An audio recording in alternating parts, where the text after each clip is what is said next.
बे समाव नोंथांमोना नुनो मोनदों आं जौ लोंग्रा मानसि नालाय माने जौ लोंनायखौ दानगारनो एसे खामानि मावनांगौ जायो आंनि नङा बिथाङा खामानि मावनानै माथो दिनैसिमबो फैसा थाइसेबो आर्जिनो हायाखैब्रा साननो हागौ आं बेखौ जास्ट मालायनोसो मावनानै होदों बेयावहाय मा नों खामानि मावोब्ला गोलोमदै गगारो नालाय बिनि थाखाय आङो सम सम जौ लोंनाय गोलोमदैखौ गगारहोनो बेबायदि खामानि मावनाय जायो बाथ्राया बे आरो दा बेवहाय बेखिनिखौ बुंबाय बिनिफ्राय आं माखासे निउस लाबोनायफोरखौ दुखु मोनो खायसेया मोजां मोनो खायसेया सापर्ट खालामो खायसेया बेबायदिनो आबि जाबि कमेन्ट होयो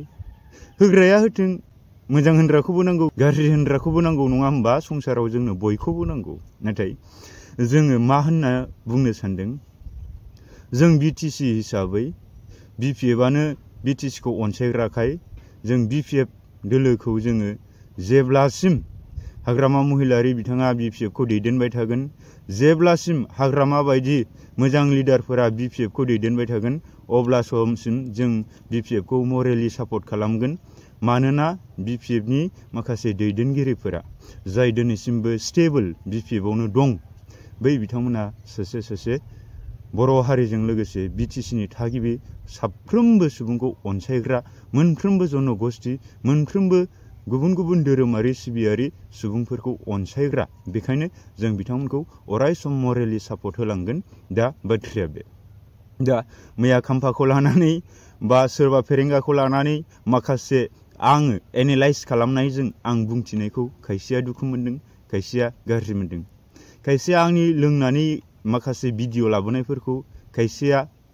आंनि देहाखौ लानानै जास्ट अनखांनाय मोननानै बांद्राय बेफोरबायदि जौ लोंनाय हुदाखौ दा खालाम बेफोरबायदि मोजां एडभाइस हरदों स' बिथांमोननिसिम आंनिफ्राय गोसो गोरबोनिफ्राय थेंक इउ जाय बिथांमोना आंखौ गाज्रि कमेन्ट हरदों बिथांमोननि थाखायबो थेंक इउ दा बाथ्राया बे आरो दा बिनिफ्राय बुंनो लानाय बाथ्राया बेसो बारा जेरैथिंबो बारो नङा होमबा दा जोंनिथिंबो बारदों खिन्थु आउट अफ बिटिसिआव जोंहा बिजेपि जायो एजिपि जायो कंग्रेस जायो माबा मोनसे निर्दलीय पार्टी जायो जोंहा बेयाव बुंनांगौ गैया मानोना आउट अफ बिटिसिआव बिमा बिफा होननानै जोंहा रावबो गैखाया जों जेरै मावनानै जानो हायो बेबायदि मावनानै जा दा एग्जाम्पल महरै आं नोंथांमोननो देखायनो दा बैफोर बारि बागान गासिबो बागान गोजा हनै दा थिग बेबायदिनो जोंनिथिं बेबायदि मावै दाङै जायो आरो नोंथांमोना नुबाय जोंनिथिं बेबायदि मावै दाङै जायो सोरबा एमएलए एमपिनाव सोरबा एमसिएलएनाव जोङो थाइसे थाखानि थाखाय माबा मोनसे खैफोद आफोदनि थाखाय माबा मोनसे हाबा हुखानि थाखाय नोंथांमोना क'क्राझाराव बेफार होनो दा बैफोरबायदि बेफारनि थाखाय जों रावनावबो थाइसे थाइनै थाखानि थाखाय जों आखाइ खबजाबफैया जोङो बेवहाय जोङो उन्दै जानानै बिबायारि जानानै थाङा जोङो जों मावनानै जानो हानाय जाखिनि केपासिटिनि गेजेरजों थांनानै थायो बेबायदिनो जोंनि बे गहपुर सनितपुर रायजोआव बा आउट अफ बिटिसिआव बेबायदि सोलियो नोंसिनि बायदि हाबानि हुखानि माबा बेमारनि आजारनि सोरबा गिदिर गोलावनिफ्राय एमसिएलएनिफ्राय एमएलएनिफ्राय इएमनिफ्राय मोननो हास्थायनाय जोंनाव बेबायदि गोसो गैया स' डिफारेन्सआ बेल' आरो बेखायनो आं बुंदों जोंनि नैबावहाय सोर बबे दोलोआव थानानै माबायदि मावनानै जानो गोसो बैफोरखौ जोंहा बुंनांगौ जेबो बाथ्रा गैया जायनो फैयो बेनो वेलकाम खिन्थु बिटिसि हिसाबै जोङो बिपिएफखौ सापर्ट होनायखौ नागारनाय नङा जोङो इउपिपिएलखौ सापर्ट होनो हागौमोन नाथाय इउपिपिएलनि लिडारफोरनि मोनफ्रोमबो बाथ्रा बुंनाया दिनैसिमबो बिथांमोना जाखिनि कमिटमेन्ट होदोंमोन बे कमिटमेन्टल' खोथायावल' बुंजादों बे प्रेक्टिकेलाव बे कार्यकरै जेबो मावजायाखै बेखायनो जों सापर्ट होनो हाया प्रमद बर'मोन बायदिखौ फेरेंगामोन बायदिखौ दा बाथ्राया बे दा दिनै खाम्फा थांनायनि जोंखौ दुखु जादों मादों बैफोरबायदि बुंनो नागिरदों जों खाम्फा थांनायाव जों दुखु जाया मासे भाइरासआ जोंनिफ्राय एंगालांदों मोजांसो जों मोजांसो मोनदों मानो बै भाइरासखौनो बिथांमोना सोनानै लाहैदों बुंनो गोनां गोबां खोथा दं नाथाय पार्टिकुलार लाइफआव जों एफाग्राब हाबसननो साना मिथिबाय जायखौ नोंथांमोना सिगाङाव बायदि बायदि बुंबोबाय थाखादोंमोन नोंथांमोनानो मिथिखागौ जों बैफोराव हाबा जों सोरनिबा पार्टिकुलार लाइफआव जों हाबनो साना जायखिजाया बे थांबाय थांथों खिन्थु जोंनि बिपिएफ सापर्टारफोरखौ बिथाङा लांनो दा नाजाथों खाम्फामोन चन्दनमोन बिथांमोना थांनाय 2003 मायथाइनि 10 फेब्रुवारि खालारनिफ्राय जाय बिटिसि गोरोबथा बा बिटिसि एकर्ड बेखौनो बड'लेण्ड सानबो बुंनो लायो खायसेया दा बेवहाय बै दावहारु जोहोलावजोफोर जाय बिथांमोना दिनै उदां बड'लेण्ड सोरजिनो थांनायाव जिउ गोमालांबाय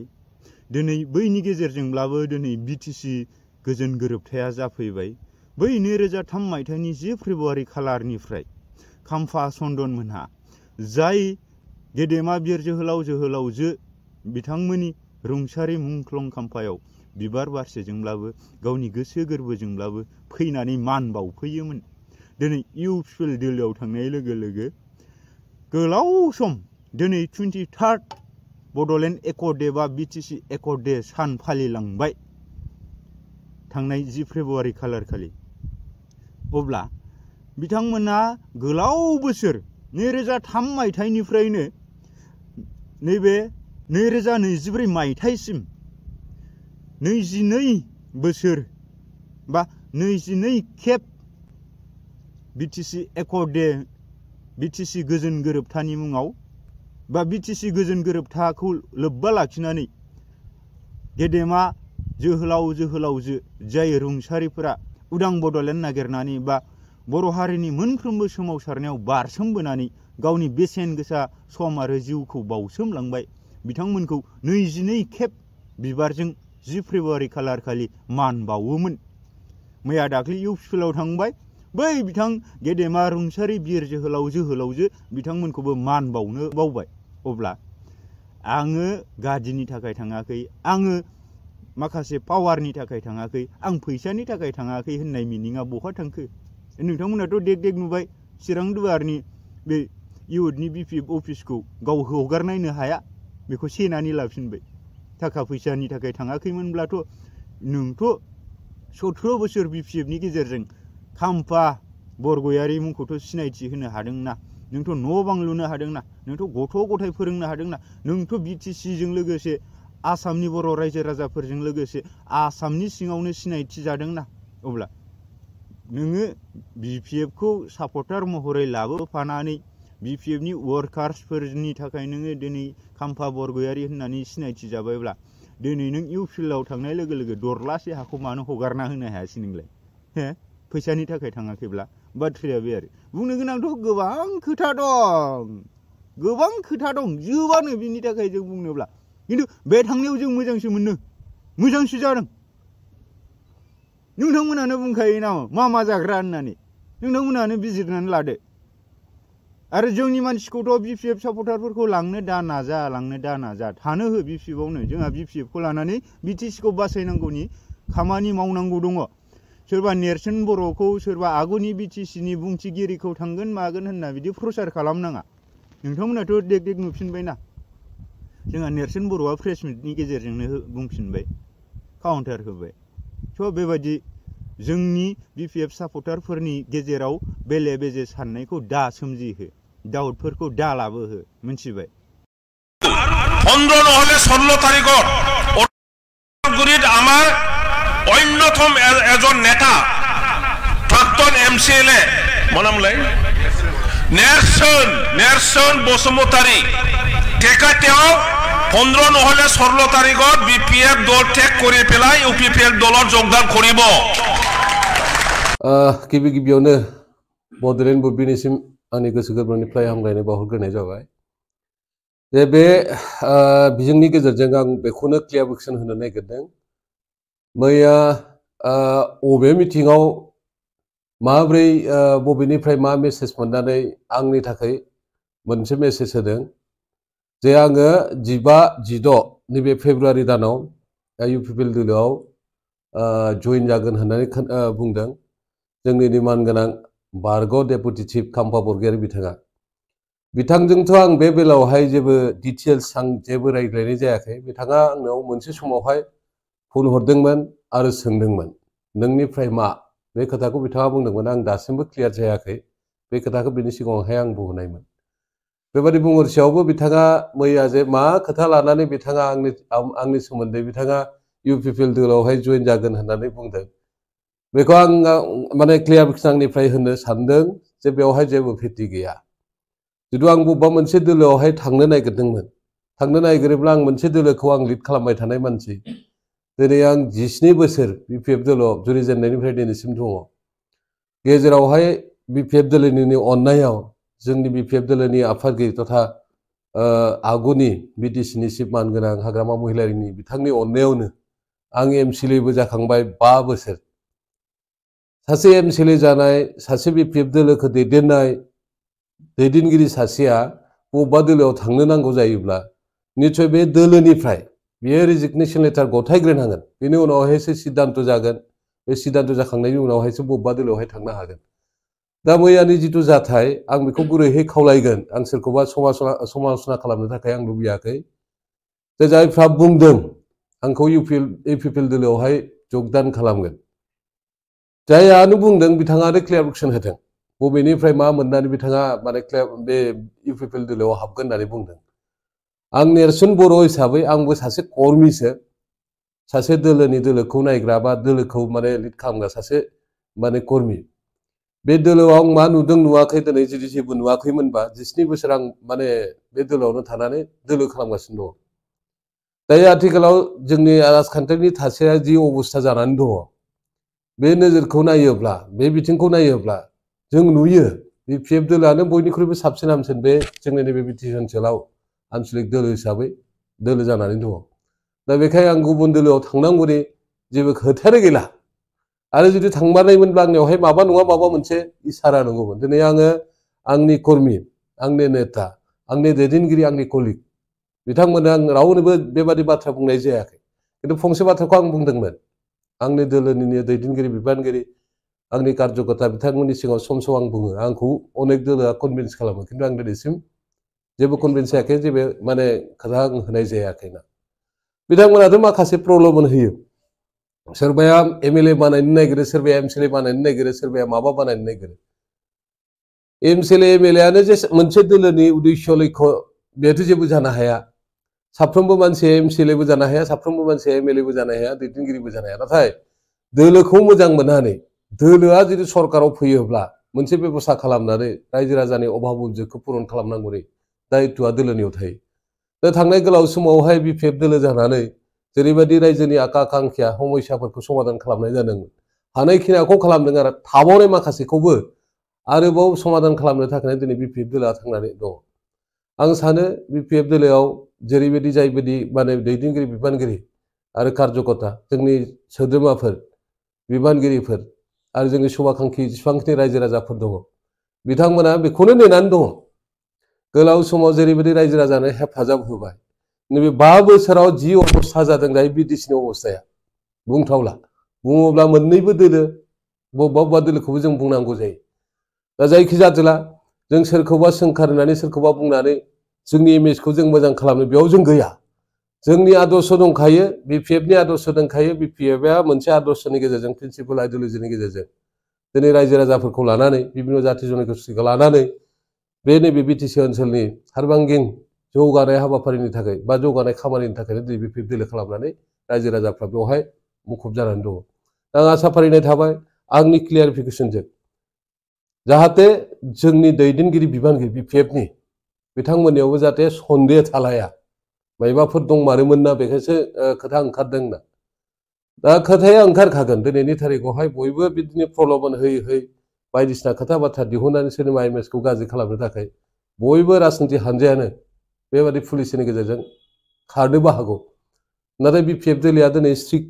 दिनै जों गावबो गसंथानानै बुंनो हायो फैबाय थानाय समाव BPF सरकारानो जागोन BPF दोलोनिफ्रायनो सरकार जागोनखौ जों मिथिसेयावबो जों जे दिनै आरो गुबुन दोलोआव थांनांगौ बेनि मा खोथा थाबावनो दा बेखायनो आं मैयानि जिथु जाथाय बेखौ आनफर्चुनेट होननानै बुंदों आरो जाय मानसिया बुंदों दिनै आंनि मुङानो गैया आंनि मुंखौनो खारिनो हायाखै दुखुनांथाव बाथ्रा आं एक्स MCLA आंथ' नेरसोन बसुमतारी नङा आं नेरसोन बर'सो मैया जा जितु आंखौ क्लियारिफिकेसन होदों बिथांमोननिफ्राय बियो नंखाय जोंनि दोलोनि सोद्रोमा जोंनि दोलोनि दैदेनगिरि जोंनि दोलोनि जाय माने सुबुंफ्रा जोंनि बिपिएफ दोलोखौ मोजां मोनो रायजो राजा मानोनाथ' रायजो राजा बिथांमोनखौ आं गुरैयै खावलायबाय आंनि सायाव जेबो सन्देह थानाङा आं फैबाय थानाय समावहाय बिपिएफ जानानै दैदेनलांगोन बिपिएफ जानानै खामानि मावलांगोन आरो बिपिएफनि थाखायनो आं खामानि मावगोन बिटिसिनि आगुनि बारग' बुंथिगिरि बिथां नेरसोन बर'खौ इउपिएल दोलोआव जयेन जासिगोन होननाय बेफोर बाथ्राया टटेलि नंखाय नोंथांमोना प्रेस मिटनि गेजेरजों नुफिनखादों नेरसोन बर' बिथाङा मा बुङा बेखौ नुफिनखादों बेखायनो बिटिसिनि साफ्रोमबो बिपिएफ सापर्टार नोंथांमोना गिनांगौ गैया जिंगा गैया बयबो हाग्रामा महिलारि बिथांनि दैदेननायखौ नागिरफिनदों बयबो बिपिएफ दोलोखौ नागिरफिनदों मानोना बिटिसिआव थाखा फैसा जोबोद लोरबां जादों दिनै माखासे बिथांमोननि एडमिनिस्ट्रेशन लेभेलावबो दिनै बिटिसिनि थागिबिफोरानो माबायदि इनाय अयथासार खालामजादों आरो बांसिनै दुखुनांथाव बाथ्राया बे प्रमद बर' इउपिएल सरकार फैनायनि उननिफ्रायनो बर' हारियाल' बर'नि हायावनो एबेक्सन खालामजादों उच्चेद खालामजादों होखारजादों अब्ला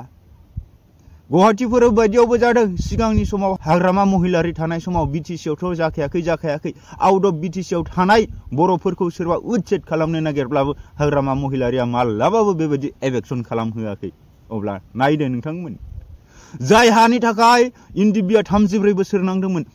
जाय हानि थाखाय आबसुफोरा दिनैसिमबो उदां बड'लेण्ड सोरजिनो होननानै बिथांमोना दिनैसिमबो गोरबो बिखायाव लानानै दङ बैयाव थानाय बर'फोरखौनो दिनैनि फेरेंगा सरकार इउपिएल प्रमद सरकारमोना होखारबाय थादों गबिन्द खानाय गुफुर खर' गैयै बोरायमोनहा हे गबिन्द मोना मानो हाग्रायाव थाना सिलाय लानानै मास्टार मावखालायनाया मानो इन्दिबियाव थानानै हमजाना उनाव मानो हाग्रायाव खारलांखो हे गबिन्द हा नागिरनानैसो नबथि नागिरनानैसो बिथालुनो उदां बड'लेण्ड सोरजिनोसो नोंथांमोना आखायाव हाथियार लाना हाग्रायाव हाग्रा बंग्रा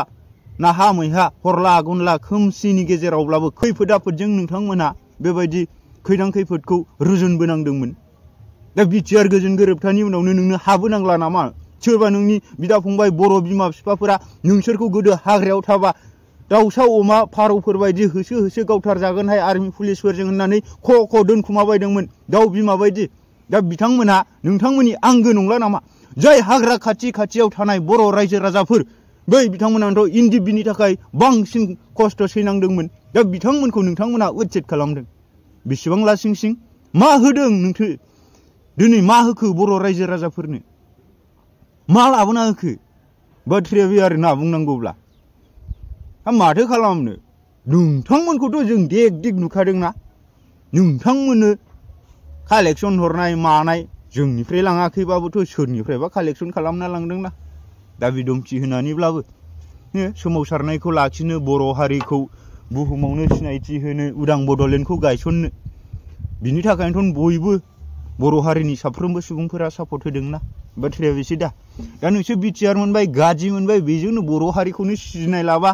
बेजोंनो नोंनि कमरेड लोगोफोरखौबो नों सिनाय लाब्ला अब्ला नोंनि 34 बोसोर नांनाया बहा थांखोलै गबिन्द फेरेंगायाथ' फेरेंगाखा दाउ गोसोम लानजाय गोलाव दा मासासखौसो बुंफ्लंगारगोनलां थ' थेंकिउसै दै बन्दुमोन एसे हाफिननोसै